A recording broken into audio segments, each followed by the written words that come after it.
inky abyss of the deep ocean emerge tales of unimaginable terror. Legends whispered among sailors for millennia speak of a creature so vast, so powerful, it could shatter ships and swallow entire fleets, the Leviathan. This isn't merely a beast, it's a primordial force, a paranormal entity said to guard the secrets of the abyss. Its shadow brings forth storms, its roar, the demise of empires. To this day, its existence remains a chilling enigma, a reminder that humanity barely scratches the surface of the ocean's terrifying mysteries. For centuries, the concept of the Leviathan has haunted the human imagination, transcending cultures and finding its way into ancient texts. But it is in the personal accounts, the desperate scribblings and cryptic drawings of those who faced the ultimate peril, that its terror truly becomes visceral. Imagine the hopeful voyage, a journal begun with optimism, chronicling the daily life at sea, adorned with careful sketches of marine life and constellations, only for the hand that writes and draws to become trembling with fear. A 12 calm seas, good winds, spirits high. So might begin an entry, perhaps accompanied by a cheerful drawing of a passing dolphin. The ocean is fickle. When the storm broke, it was more than just weather. It was a chaotic symphony of wind and wave, a prelude to something far more sinister. A colossal form, unseen yet undeniably present, tore through the hull. The ship splintered, and the journal, a witness to burgeoning hope and innocent art, was swallowed by the churning, freezing depths. Yet, by some miracle, fragments would remain. Adrift amidst the vast, indifferent ocean, survivors clung to wreckage and to sanity by the thinnest of threads. For some, a waterlogged diary became their last companion, a fragile vessel for their final thoughts and increasingly desperate art. These are not heroic sagas, but raw, unfiltered confessions of terror, loneliness, and the chilling conviction that something ancient and malevolent lurked beneath their precarious haven. The early, innocent sketches giving way to distorted, nightmarish depictions.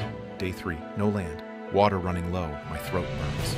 But it's not the thirst that chills me, it's the shadows beneath. The water grows heavy, as if something vast moves below. I feel its eyes on me, it watches. The words, barely legible, speak of more than mere survival. They speak of a psychological siege, where the vastness of the ocean is only matched by the growing paranoia of a hunter in it. And beside these desperate words, crude, frantic lines began to form grotesque shapes, swirling tentacles, massive, unblinking eyes, a mouth filled with serrated teeth. But in a final, lucid moment of terror, amidst the chaos, a desperate act of communication, a hidden fold, a series of etched symbols, a map to a place no human was meant to find. The journal, a silent messenger, then slipped into the abyss, carrying not just a story, but a secret. Centuries later, from the crushing depths, the waterlogged journal was finally recovered. Its pages, fragile and faded, whispered tales of a forgotten horror. Yet, it was a subtle detail, a carefully folded page that held the true revelation. Not merely the frantic scribbles of a dying man, but a precise, if cryptic, chart. A team of dedicated researchers, poring over the ancient symbols, meticulously comparing them to historical charts and astronomical data, tracing the faint lines of constellations believed lost to time, worked to decipher the survivors' final message.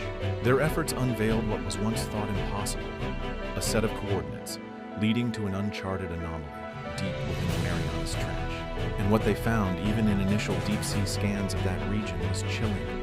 An echo, a colossal presence waiting. This wasn't just a record of fear. It was an invitation, or perhaps a warning, left by someone who glimpsed the truth of the Leviathan. The enduring legend of the Leviathan serves as a stark reminder of the paranormal forces that may inhabit our world, existing beyond the veil of our understanding. It embodies not just a biological terror, but a spiritual one, a guardian of the deep, a creature of myth made real by the inexplicable phenomena of the ocean.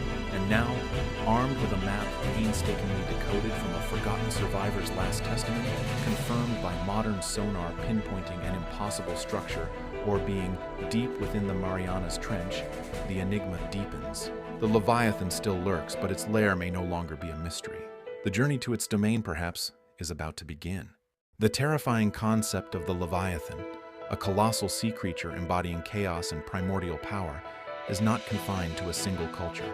Across diverse civilizations, humanity has grappled with the idea of an ultimate oceanic predator, reflecting a universal awe and fear of the deep. These legends, while unique in their specific forms, share striking commonalities that speak to a fundamental human experience.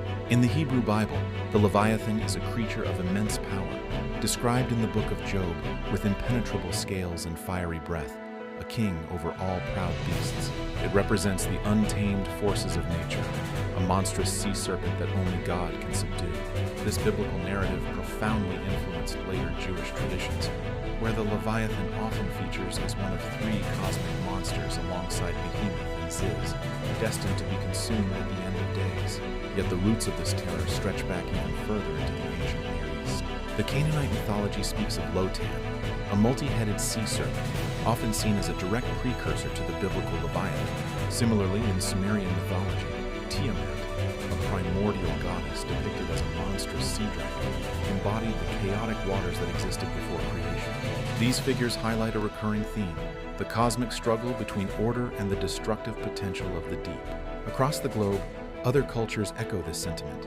In Norse mythology, Jörmungandr, the Midgard serpent, is a beast so vast it encircles the entire world, gripping its own tail. Its release at Ragnarok signifies the end of the world. In Hindu and Middle Eastern mythologies, the Naga are powerful, often multi-headed serpentine beings associated with water, sometimes benevolent, but also capable of immense destruction. While not always malevolent, their immense power and connection to the watery depths resonate with the Leviathan's mystique. From the shores of Japan emerges another terrifying maritime entity, one whose horror is less about brute force and more about the crushing weight of existential dread, the Umibozu.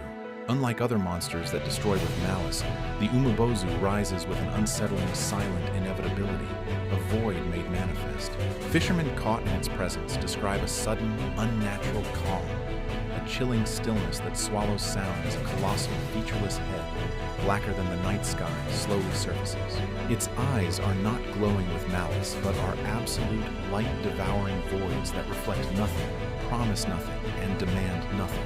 They are the indifferent gaze of an uncaring universe, forcing those who witness them to confront their own insignificance, the ultimate futility of their struggles, and the profound, terrifying emptiness of existence. It is the ocean's silent nihilism given form, effortlessly drawing ships and their despairing crews into the abyss, not with a roar, but with a gaze that promises only oblivion. Even in ancient Greece, the perils of the sea were personified by monsters like Scylla and Charybdis. Though perhaps not colossal in the same singular, world-ending sense, they were immense, multi-headed horrors and destructive whirlpools that ensured passage was fraught with terror. Further west, in the rich oral traditions of indigenous American tribes, formidable water spirits guarded sacred territories. The Ojibwe spoke of the Mishipeshu, the underwater panther, a powerful feline creature with scales and horns, guardian of copper mines and capable of stirring up violent storms. These beings, whether monstrous or mystical, underscored the unpredictable and often deadly nature of vast bodies of water, demanding respect and caution from those who dared to navigate them. The Celtic regions, too, are steeped in tales of formidable water beasts. Beyond the cryptid Morgor, whose fleeting sightings haunt the Cornish coast, Celtic folklore abounds with shape-shifting horrors that blend into the watery landscapes. The Kelpie, a spectral horse, lures unsuspecting victims to a watery grave in Scottish lochs, while the Each Uisgi, a more malevolent water horse, seeks human flesh. The seas themselves are often personified as domains of powerful IOC or fairy folk, who can be benevolent or terrifyingly capricious. Celtic art, with its intricate knotwork and zoomorphic designs, often features serpentine and aquatic motifs, hinting at these hidden dangers and the profound reverence and fear inspired by the wild, often storm-tossed waters surrounding these lands. In our modern era, the Leviathan endures, not only in cinema's colossal kaiju and monstrous creature features, but also in the very real, yet equally mysterious frontier of deep-sea exploration.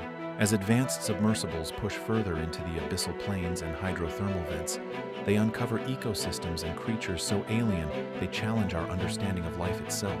Giant squid, once the stuff of legend, are now filmed in their natural habitat, while anglerfish, bioluminescent marvels, and grotesque scavengers reveal the unfathomable biodiversity of the deep. These genuine discoveries maintain a sense of an untamed, unknown realm, proving that the ocean still holds secrets vast enough to fuel our ancient fears, echoing the awe and terror once inspired by mythical sea giants. Marine biologists, on the front lines of this exploration, consistently underscore the ocean's immense unexplored territories. They confirm that we have mapped less than 20% of the seafloor, and countless species remain undiscovered. Their work, while grounded in science, often borders on encountering the truly alien. Creatures adapted to extreme pressures and perpetual darkness, some of which defy easy categorization. These scientific journeys into the abyss both demystify aspects of marine life and, paradoxically, deepen the sense of mystery, reminding us just how much of our planet remains a dark, unknown domain. These diverse legends, from the ancient Leviathan to Jormungandr, the Umibozu, Scylla, the Mishipeshu, the Celtic water shapeshifters, and the modern terrors of film, deep-sea reality, and scientific discovery, share a common thread. They embody humanity's primal fear of the vast, uncontrollable forces of the ocean. They are metaphors for chaos, for the unknown, and for the sheer overwhelming power that dwarfs human existence. Whether depicted as a biblical beast, a cosmic serpent, a spectral sea monk, a multi-headed terror, a powerful water guardian, a shape-shifting denizen of the lochs, or the unfathomable denizens of the deep abyss, these entities represent a profound and enduring cultural archetype. Even today, in our technologically advanced world, the legend of the Leviathan lives on. It fuels our fascination with deep-sea mysteries, our cryptid hunts, and our constant speculation about what truly lies in the darkest trenches of our planet. The enduring power of these myths reminds us that the human imagination, when confronted with the immense, unfathomable ocean, will always conjure up entities to personify its terrifying majesty.